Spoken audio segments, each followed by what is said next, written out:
Des vidéos d'une daronne qui insulte, frappe et humilie un enfant de 10 ans sont en train de faire le tour des réseaux. Mets-lui une patate dans la gueule. Enlève-les, allez. Vas-y, monte-les.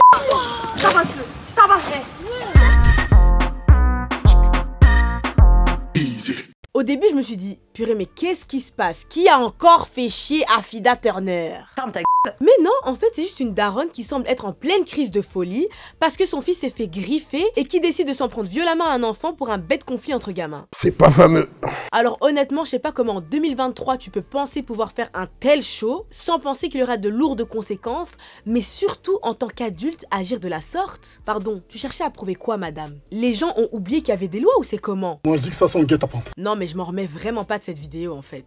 Alors cette scène elle a été filmée dans une cité de France le 20 septembre et tu y vois une maman qui par vengeance s'acharne contre un enfant qui aurait griffé son fils. Et l'enfant en question tente de se défendre, mais elle se déchaîne contre lui, l'insulte, le frappe, le force à s'agenouiller et oblige même son propre fils à le taper. En fait elle l'humilie clairement publiquement et elle va encore plus loin avec des insultes à caractère raciste et homophobe. Non madame, vraiment tu as eu beaucoup de chance de n'être entourée que d'enfants à ce moment-là. Après, est-ce qu'elle se serait enflammée de la sorte s'il y avait eu des adultes? Je ne pense pas. Mais une chose est sûre, c'est que la victime et ses parents ont très vite et très bien réagi en déposant une plainte contre cette femme le jour même. Parce que quelques heures plus tard à peine, elle s'est fait interpeller par la police à son domicile et elle a été placée en garde à vue dans le cadre de l'enquête ouverte pour violence sur mineur de 15 ans et provocation directe d'un mineur à commettre un délit ou une injure raciale. Donc à la suite de ça, elle a été placée en garde à vue pendant 48 heures, puis on l'a présentée à un magistrat qui lui a remis une convocation pour être jugée au tribunal le 22 décembre prochain. Actuellement, elle est placée sous contrôle judiciaire et bien évidemment,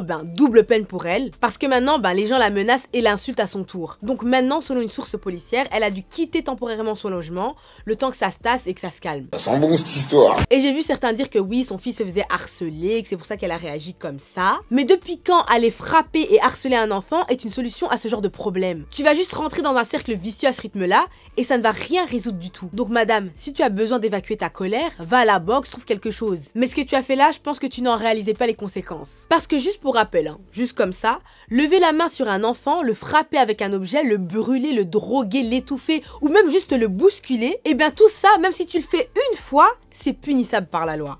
Vous avez tout compris.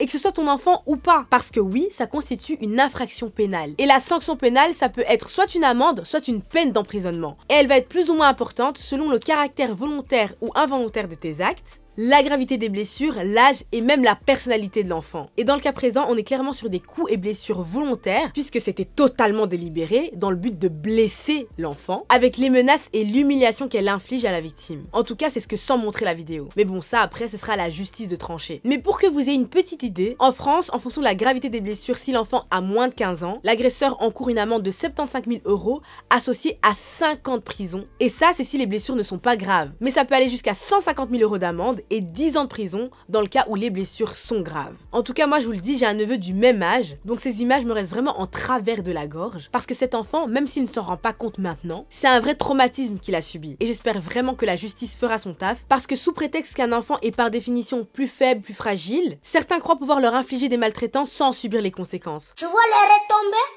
En tout cas, je pense que maintenant, elle y repensera à 2 fois avant de lever la main sur un enfant. Vous aussi, vous aurez le seum, vous aurez la haine, mais est-ce que ça justifierait pour autant un tel comportement selon vous? Je suis très curieuse d'avoir vos avis en commentaire, donc écrivez-moi, mais en attendant, vous prenez soin de vous la famille. Easy.